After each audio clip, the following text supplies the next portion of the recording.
here today to do this lesson, as the title says, to show how to hold down some specific bar chords using only these two fingers.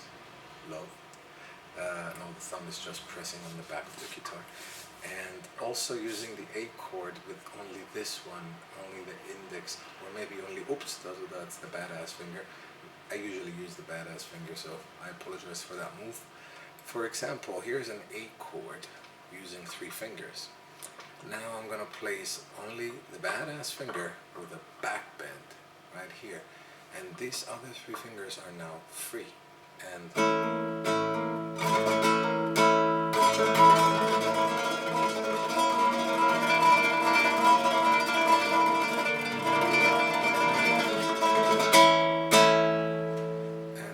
that gives it more flexibility than having all three fingers here. And we can also apply the two-fingered chord. Now this is where I am right now. It's a B. It's on the second fret, the bar. And if I place the three fingers on the second, the third, and the fourth string, maybe you know the chord now, and it looks more familiar if you studied with the bar chords. And if I move one fret more down, that would be a C chord. But I like to just place the pinky flat there. Let me try to get an angle for you to see. There, can you see the pinky right through the other fingers? Just like as sliding back to the A and pressing down here, or sliding back down here.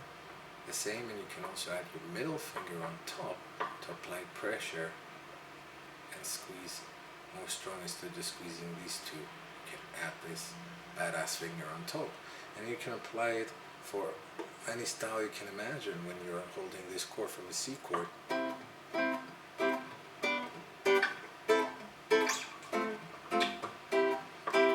It is to come back here, for example, from the F chord to the C chord, instead of flashing all four fingers there.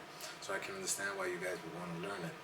Now, give a fair amount of time to do this back bend of the finger and barring with this part, because maybe a natural flexibility for anyone might be up to here. Mine was when I started. And slowly, it came more back. If you try to do this in a short time, most probably you'll end up hurting your joints, and it's gonna hurt.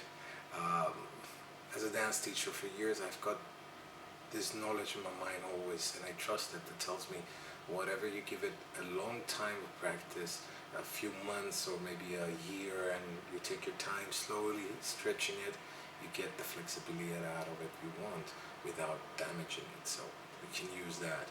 Using the middle finger, you can see here, once again, then I'm pressing the second, the third, and the fourth string, and it's also a diagonal in the badass finger, not straight, because mine are a bit long too, and you want to get all of them in there without pressing down that E string, because that usually creates a problem when you first try it. You got this pluck here, you just push a little bit more with the twist, and it's free.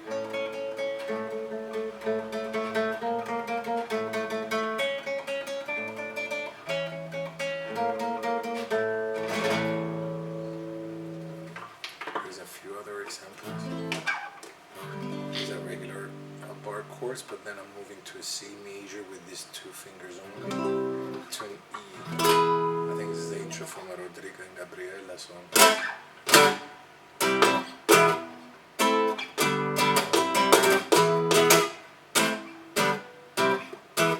Or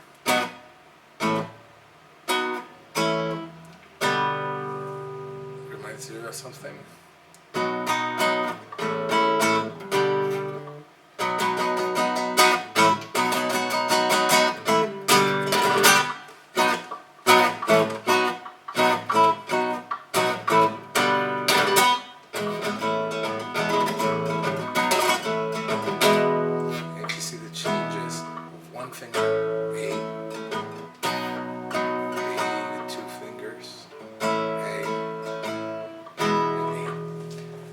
Of some flamenco players also using the index on the on the fourth string, and the middle finger to bar the third and the second, so that's using two fingers like this.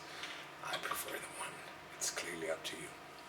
So on the next lesson, guys, I'm gonna explain further, because I think some of you that may come up with this video by accident might want to understand a little bit deeper the chords that are bars and how they work and what's their progression.